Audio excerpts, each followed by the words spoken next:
সেখানে রাখা গেছে। সেক্ষেত্রে এই শিক্ষা প্রতিষ্ঠানগুলো যে আমরা খুলিনি তারও একটা বিরাট ইতিবাচক ভূমিকা ছিল। তো আমরা বারবারই চেষ্টা করেছি যে খুলে দেবার জন্য, আমরা সার্বিক প্রস্তুতি নিয়েছি, কিন্তু তারপরও করোনা পরিস্থিতি বিবেচনায় আমরা সিদ্ধান্ত নিতে বাধ্য হয়েছি অতীতে বারবার না খোলা, অর্থাৎ সিদ্ধান্ত পরিবর্তন করবার। কিন্তু এইবার আমরা দেখছি যে আমাদের সংক্রমণের হার দ্রুত নেমে যাচ্ছে। আর আমরা গত বছরের আমাদের অভিজ্ঞতাও বলে যে নভেম্বর ডিসেম্বর মাসের দিকে গিয়ে আমাদের সংক্রমণের হার অনেক কমে গিয়েছিল। কাজে আমরা এই যে এবার সংক্রমণের হার কমছে এবং বিশেষজ্ঞদের মতামত অনুযায়ী, তথ্য অনুযায়ী যে শুধুমাত্র অগাস্ট মাসের প্রথম থেকে শেষের মধ্যেই সংক্রমণের হার কিন্তু প্রায় 70% নেমে গেছে।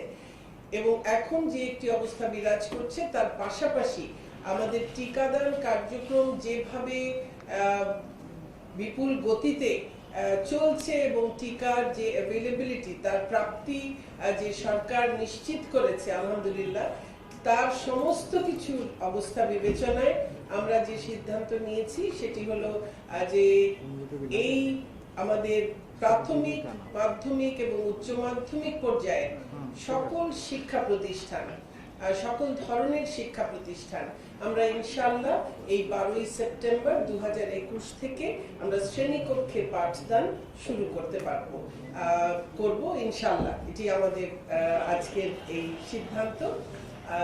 তো তার সঙ্গে আরো কতগুলো বিষয় তো অবশ্যই জড়িত। শ্রেণীকক্ষে পাঠদান যেহেতু শুরু করব, শিক্ষার্থীরা প্রায় 17 মাস পরে শিক্ষা প্রতিষ্ঠানে আসবেন, কাজে এর জন্য একটা সার্বিক প্রস্তুতিরও ব্যাপার রয়েছে এবং সেই প্রস্তুতির অনেকগুলো দিক রয়েছে।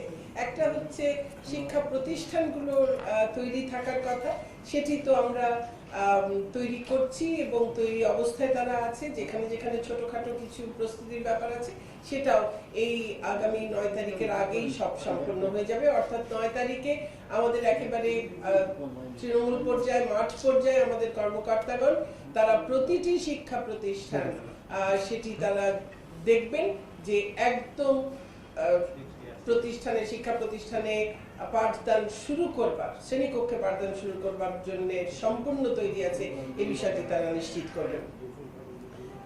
এবং একটা তার সঙ্গে একটা সচেতনতা তৈরির একটা প্রয়োজন রয়েছে, কারণ এই রোগটি প্রতিরোধে যে করণীয় যা স্বাস্থ্যবিধি মানা, সেটি শিক্ষা প্রতিষ্ঠানে মানতে হবে। সেটি শিক্ষা প্রতিষ্ঠানে যে শিক্ষক, শিক্ষার্থী, কর্মচারী তারা যে আসবেন তাদেরও মানতে হবে। তো সেই ক্ষেত্রে অভিভাবকদেরও একটা বিরাট বড় সম্পৃক্ততার বিষয় এখানে রয়েছে। সেই সচেতনতা আমরা এমনিতে আমাদের যে সচেতনতা কার্যক্রম চলছে তা তো চলছে, তার পাশাপাশি বিশেষ করে আপনারা সংবাদ মাধ্যম, এই যে গণমাধ্যমকে, তাদেরকে আমরা বিশেষভাবে অনুরোধ করছি যে আপনাদের সার্বিক একটা সহযোগিতা আমাদের প্রয়োজন। আপনাদের সহযোগিতায় সামাজিক যোগাযোগ মাধ্যমকে ব্যবহার করে আমরা আশা করছি এই ব্যাপক প্রচারণাটি আমরা আগামী দিনগুলোতে চালাবো, যেন আমাদের সকল অভিভাবক তারা তাদের সন্তানদেরকে যখন শিক্ষা প্রতিষ্ঠানে পাঠাবেন তারা নিশ্চিত করবেন যে তাদের বাড়িতে কেউ রোগাক্রান্ত নেই, এই কোভিডে আক্রান্ত নেই, কিংবা তার সন্তান যে শিক্ষা প্রতিষ্ঠানে আসবে তার কোনো ধরনের কোনো এই রোগের কোনো উপসর্গ নেই, বা অর্থাৎ তার সন্তান শিক্ষা প্রতিষ্ঠানে আসার মাধ্যমে তার সন্তানের মাধ্যমে অন্য কোনো শিক্ষার্থী বা শিক্ষক বা কেউ সংক্রমিত হবার কোনো আশঙ্কা নেই, এটি অভিভাবকেরা নিজেরা যতদূর সম্ভব তারা নিশ্চিত করবেন। শিক্ষা প্রতিষ্ঠানের শিক্ষার্থীরা যখন আসবেন তখন যত ধরনের আমাদের গাইডলাইন, স্ট্যান্ডার্ড অপারেটিং প্রসিডিওর যা যা কিছু আমরা হালনাগাদকরণ করেছি, সেগুলোর ভিত্তিতে শিক্ষকেরা, সেখানে যারা ব্যবস্থাপনার সঙ্গে যারা জড়িত, তারা সবাই নিশ্চিত করবেন শিক্ষার্থীর, শিক্ষকের প্রতিদিন যে তাপমাত্রা মাপা, সেটি মাপা, তাদের অন্যান্য উপসর্গ আছে কিনা সেটি চেক করা, এবং শিক্ষা প্রতিষ্ঠানের ভেতরে, ক্লাসরুমের ভেতরে তাদের যে বিষয়গুলো মানা দরকার, যে সকলের মাস্ক আছে কিনা, মাস্ক পরিধান করা ছাড়া কেউ শিক্ষা প্রতিষ্ঠানে ঢুকবেন না। কাজে অভিভাবকদের এখানে একটা বড় ভূমিকা রয়েছে, তারা তাদের সন্তানকে বাড়ি থেকেই মাস্কটি দিয়ে দেবেন, যেন শিক্ষার্থীরা মাস্কটি বাসা থেকেই পরে স্কুলে আসে এবং এটি যেন তারা আবার বাসায় ফিরে যাওয়া পর্যন্ত যেন সে মাস্ক পরিধান করে। মাস্ক অবশ্যই শিক্ষা প্রতিষ্ঠানের মধ্যে সকলের পড়তে হবে, এর কোনো বিকল্প নেই। একেবারে খুব ছোট বয়সী, কম বয়সী যারা শিক্ষার্থী তাদের ক্ষেত্রে শিক্ষকেরাও খেয়াল রাখবেন যে কারো অসুবিধা হয় কিনা, কোনো শিক্ষার্থী যদি বিশেষভাবে কোনো মাস্কের কারণে কোনো অসুবিধা হয় কিনা সেই বিষয়গুলো শিক্ষকেরা একদম প্রাইমারি পর্যায়ে তারা সেটি অবশ্যই দেখবেন। সেকেন্ডারি, হায়ার সেকেন্ডারি ক্ষেত্রে তো শিক্ষার্থী নিজেই তার সমস্যা হলে সেটি বলতে পারে, কিন্তু হয়তো ক্লাস 1, 2, 3, 4 এর বাচ্চা, ক্লাস 5 এর বাচ্চা নিজে নাও বলার মতো অবস্থায় থাকতে পারে। সেই ক্ষেত্রে শিক্ষকেরা সেই দিকে নজর রাখবেন। আমাদের স্ট্যান্ডার্ড অপারেটিং প্রসিডিউরের মধ্যে, আমাদের গাইডলাইনের মধ্যে এই বিষয়গুলো থাকবে। আমাদের সোশ্যাল ডিস্টেন্স যেটি মেনটেন করার কথা আর সামাজিক দূরত্ব বজায় রাখার কথা, আমাদের আপনারা সবাই জানেন, আমরা সবাই অবহিত আছি, আমাদের শিক্ষা প্রতিষ্ঠানগুলোতে অনেক বেশি সংখ্যক শিক্ষার্থী একই ক্লাসের মধ্যে স্বল্প পরিসরের মধ্যে থাকে। সে কারণে আমরা সিদ্ধান্ত নিয়েছি যে একদম যখন প্রথম শুরু হবে তখন আমরা শুধুমাত্র যারা এবার এসএসসি বা এইচএসসি পরীক্ষা দেবেন এবছর 2021 সালে তারা এবং যারা আগামী বছর এসএসসি এবং এইচএসসি দেবেন তারা প্রতিদিন আসবেন প্রথমে। তার সাথে বাকি ক্লাসগুলো প্রাইমারির ক্ষেত্রে 1, 2, 3, 4 এবং প্রাইমারিতে আবার ক্লাস 5 প্রতিদিন আসবে, কিন্তু 1, 2, 3, 4 আর আমাদের এখানে 6, 7, 8, 9 তারা শুরুতে সপ্তাহে একদিন করে আসবেন। এটা কেন আপনারা সবাই জানেন, ওই যে সোশ্যাল ডিস্টেন্স মেনটেন করবার জন্য, সামাজিক দূরত্ব বজায় রাখবার জন্য আমরা একই ক্লাসের শিক্ষার্থীদেরকে হয়তো 2টি বা কোথাও প্রয়োজনে 3টি শ্রেণীকক্ষে বিভক্ত করে তাদেরকে দূরে দূরে বসাতে হবে আমাদের। আমরা আশা করছি এবং ফিল্ড থেকে আমরা যা তথ্য পাচ্ছি তাতে মনে হচ্ছে এবারে যারা এসএসসি বা এইচএসসি দেবেন তাদের সংক্ষিপ্ত সিলেবাস পড়ানো, অ্যাসাইনমেন্টের মাধ্যমে এবং নানানভাবে অনেকখানি যেহেতু হয়ে গেছে, তাদের হয়তো এখন কয়েক সপ্তাহ করার পরেই হয়তো আর তাদের নাও করাতে হতে পারে ক্লাস। সেই ক্ষেত্রে যখন থেকে আর তাদের ক্লাস করাতে হবে না তখন থেকে ক্লাস 10 এর সঙ্গে সঙ্গে ক্লাস 9, দশম এবং নবম শ্রেণী উভয়ই তারা এই এবং দ্বাদশ এবং একাদশ এরা সবাই প্রতিদিন আসবে। আর বাকি যারা এখন একদিন করে আসবে এটি তো আমাদের শুরুতে, এবং আমরা প্রতিদিন পর্যবেক্ষণ করব। স্বাস্থ্য মন্ত্রণালয় এবং শিক্ষা এবং প্রাথমিক ও গণশিক্ষা মন্ত্রণালয়, জাতীয় পরামর্শ কমিটি, আমরা সবাই যৌথভাবে এই পর্যবেক্ষণ কাজের মধ্যে থাকব।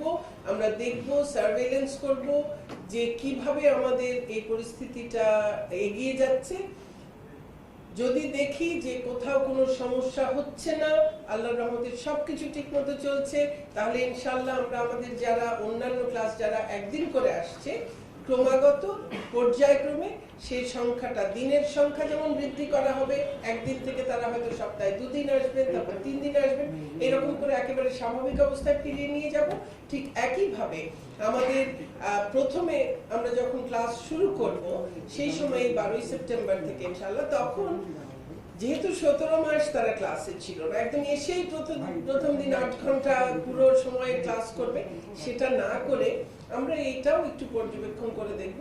প্রথমে হয়তো 4 ঘন্টা, তারপরে 5 ঘন্টা বাড়িয়ে এরপরে আমরা পুরো ক্লাসে, কাজেই আমরা পর্যায়ক্রমে স্কুলের মানে প্রতিদিনকার ক্লাসের সময়সীমা সেটি যেমন বৃদ্ধি করব, স্বাভাবিক অবস্থায় নিয়ে যাব, একই সঙ্গে কতদিন আসবে সপ্তাহে সেটাও সংখ্যা বাড়িয়ে আমরা স্বাভাবিক অবস্থায় নিয়ে যাব ইনশাআল্লাহ, এবং এটাও পর্যায়ক্রমে নিয়ে যাব। এর সঙ্গে আমাদের আরো যে কাজগুলো রয়েছে সেটা হচ্ছে প্রত্যেকটি শিক্ষা প্রতিষ্ঠান আমরা একটি ডেইলি ম্যান্ডেটরি রিপোর্টিং এর চেকলিস্ট আমরা একটি তৈরি করেছি।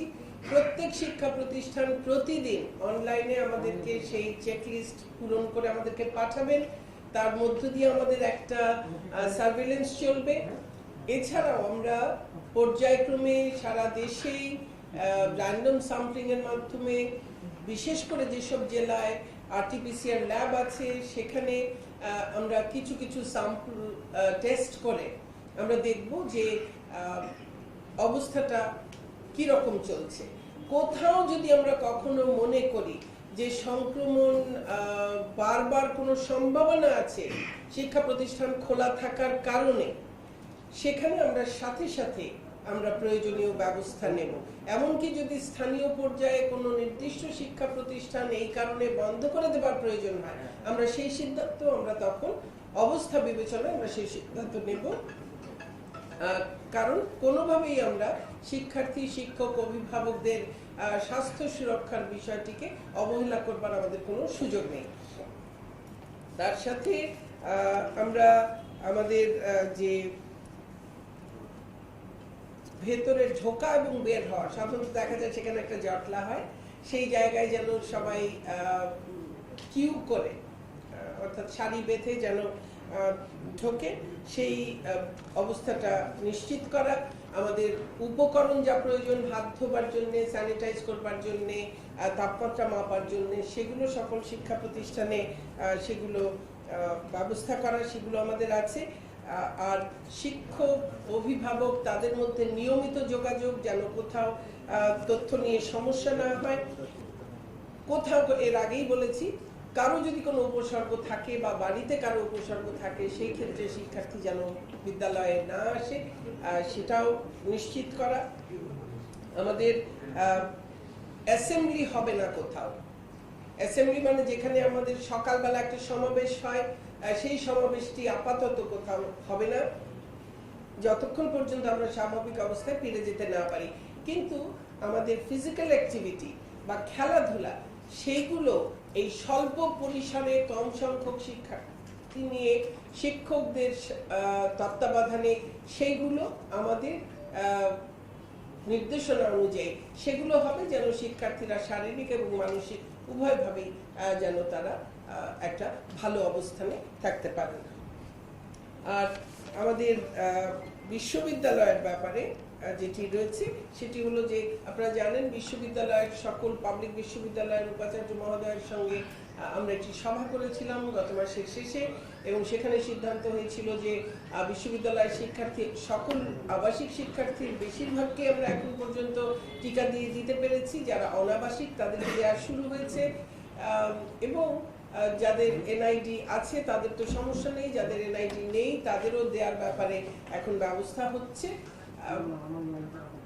তাদের সঙ্গে কথা হয়েছিল যে অন্তত পক্ষে সকল শিক্ষার্থী এক ডোজ টিকা নেবার পরে তারপরে 2 সপ্তাহ সময় দিয়ে তারপরে শিক্ষা প্রতিষ্ঠানগুলো খোলা, সেই ক্ষেত্রে মধ্য অক্টোবরকে ঠিক করা হয়েছিল। এখন যে পরিস্থিতি, তাতে আমি আবারও এই সপ্তাহে সকল মাননীয় উপাচার্যের সঙ্গে হয়তো বৈঠক করব ইনশাআল্লাহ।